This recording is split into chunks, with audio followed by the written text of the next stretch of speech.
कम बयस धनी हुओ। बंधुगण धनी शब्दटी तुमको यही वीडियो खोलिबा को बाध्य करिछि, ठीक ना? आमे जानू जे आमे समस्ते धनी शब्द को भल पाऊ। इंटरनेट रे जेउठारे धनी शब्द लेखा जाइछि आमे एहा आडको आकर्षित हो, कारण आमे समस्ते धनी हेबाकू चाहू। किंतु किपरि धनी हेबु, दारिद्र्यर ऊपर को किपरि उठिबु एवं निजको उत्तम जीवन किपरि देबु। आजिर वीडियो रे आमे चारोटी अभ्यास विषय कथा हेबु। हाँ, केवल चारोटी अभ्यास जहाको आपण आपणको जीवन रु बाहर कर दियंती, अर्थात जीवन चिंगालाला होइजिवो। जदि आपण प्रकृत रे टंका रोजगार करबा पई गंभीर, तेबे एही वीडियो को शेष पर्यंत देखंतु एवं ता सहित एही अभ्यास गुडी को आपणको जीवन रु दूर करंतु, जहा द्वारा आपणकर उद्देश्य पूर्ण होई परिबो एवं आपण धनी होई परिबे। तेणु वीडियो रो शेष पर्यंत रुहतु एवं आमे एही खराब अभ्यास गुडी को विषय रे कथा हेबु, जहा जुगु जणे गरीब व्यक्ति सर्वदा गरीब रहिथाय। एथिरे प्रथम अभ्यास होउछि गरीब मेंटालिटी सहित बंचिबा। आमे कहिलु गरीब मेंटालिटी एवं गरीब लोक नुहे, कारण आमे हमर गरीब चिंताधारा जोगु गरीब रहिथाउ। जदि आपण भाबंती जे लोक माने आपनको धनी हेबाकू दियंती नाही, तेणु आपण धनी होई परिबे नाही। तुमरो सिचुएशन तुमको धनी हेबाकू बाधा देउछि। देशर सरकारक जोगु आपण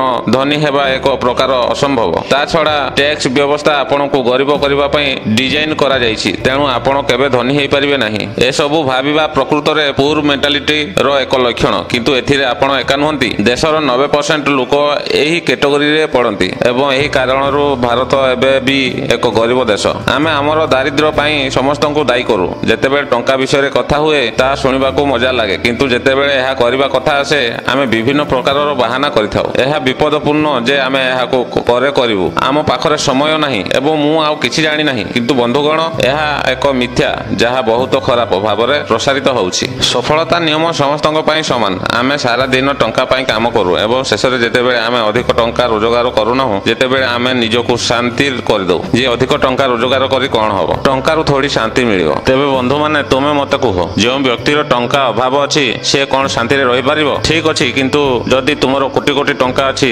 एवं तुमे सेही टंका रे अधा मध्य दान करूछ, जदि तुमे प्रैक्टिकली भाबरे पिलांको पई स्कूल निर्माण करिबा, तेबे आमे शांति एवं आराम पाइबा नाही। आमे एथिरु बहुत किछि पाइबा। अन्य मानको पई किछि करी आमे जे शांति पाबो, ताहा अन्य कोनोसी जिनिस रे मिलिबो नाही। सेथि पई हमको हमर उद्देश्य संशोधन करिबा को पड़िबो। हमको एहा भाबिबा बंद करिबा को पड़िबो जे शांति टंका द्वारा आसीबो नाही। जदि आमे धनी हेबा पई हमर मेंटालिटी को उन्नत करिबा, तेबे धनी हेबा मध्य सहज होइजिवो। द्वितीय खराब अभ्यास अर्थात गोठरो अनुसरण करिबा, जणे अन्य जनक पछरे दौड़िबा, अन्य जनक देखि नकल करिबा। जेपरि 90% लोक स्कूल परे इंजीनियरिंग डिग्री करंती, मु मध्य बीटेक उपरे समस्त जेपरि चाकरी करंती, मु मध्य एक चाकरी करिबा को चाहूछि। एहा एक लोभ जेउथिरे समस्त फसी जांती एवं जिए बाहर को आसे केवल से ही धनी हुए। निजे चिंता करो एवं मते कह जे एमिति केते लोक अछंती जे माने चाकरी करी कोटी कोटी टंका संपत्ति सृष्टि करिसंती। सेही लोक माने व्यवसाय करंती किंबा निवेश करंती। तेणु तुमको मध्य एही मानसिकतारो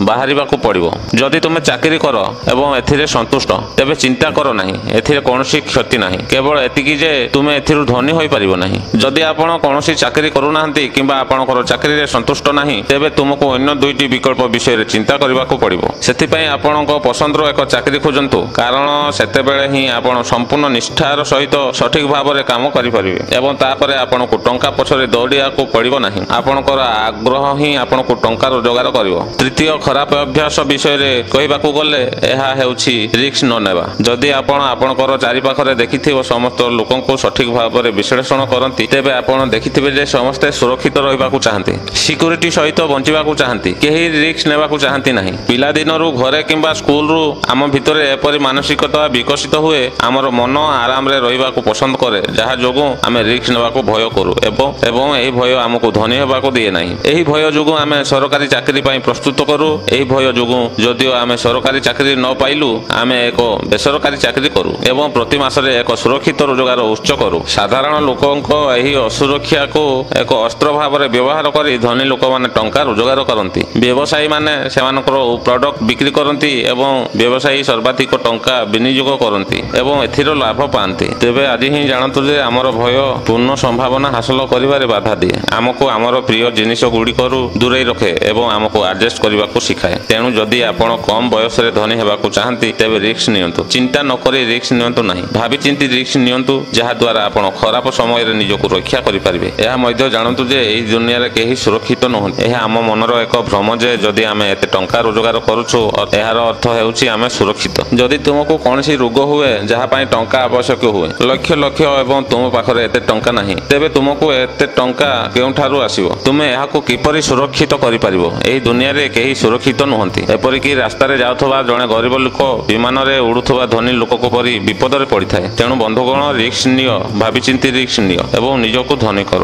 ଆସନ୍ତୁ ଚତୁର୍ଥ ଏବଂ ଆଜିର ଶେଷ ଅଭ୍ୟାସ ବିଷୟରେ କଥା ହେବା। କେବଳ ଟଙ୍କା ସଞ୍ଚୟ କରିବା ଉପରେ ଧ୍ୟାନ ଦିଅ ନାହିଁ। ଗରିବ ଲୋକମାନେ ଏହାକୁ ରୋଜଗାର କରି ଟଙ୍କା ସଞ୍ଚୟ କରନ୍ତି ଏବଂ ଧନୀ ଲୋକମାନେ ଟଙ୍କା ରୋଜଗାର କରିବା ଉପରେ ସେହି ଟଙ୍କା ସହିତ ଏହାକୁ ନିବେଶ କରନ୍ତି। ଟଙ୍କା ରୋଜଗାର କରିବା ପାଇଁ ଆପଣଙ୍କୁ ବୁଝିବାକୁ ପଡ଼ିବ ଯେ କେବଳ ବଡ଼ ଦରମା ପାଇବା ଏବଂ ଏହାକୁ ସଞ୍ଚୟ କରିବା ଆପଣଙ୍କୁ ଧନୀ କରିବ ନାହିଁ। ଧନୀ ହେବା ପାଇଁ ଆପଣଙ୍କୁ ସେହି ଟଙ୍କା ବିନିଯୋଗ କରିବାକୁ ପଡ଼ିବ ଯାହା ସହିତ ନିମ୍ନ, ଏବଂ ତେଣୁ ଆପଣଙ୍କୁ ଟଙ୍କା ରୋଜଗାର କରିବାକୁ ପଡ଼ିବ କିନ୍ତୁ ଏହାକୁ ସଞ୍ଚୟ ଖାତାରେ ପଡ଼ିବାକୁ ଛାଡ଼ିବା ଉଚିତ ନୁହେଁ। ତୁମେ ଏହାକୁ bank, post office, mutual fund କିମ୍ବା ଅନ୍ୟ କୌଣସି ସ୍ଥାନରେ ନିବେଶ କରିବାକୁ ପଡ଼ିବ। ନିବେଶ ଆରମ୍ଭ କରନ୍ତୁ। ତେବେ ବନ୍ଧୁଗଣ, ମୁଁ ଆଶା କରୁଛି ଆପଣଙ୍କୁ ଏହି ଭିଡ଼ିଓଟି ପସନ୍ଦ ଆସିଥିବ।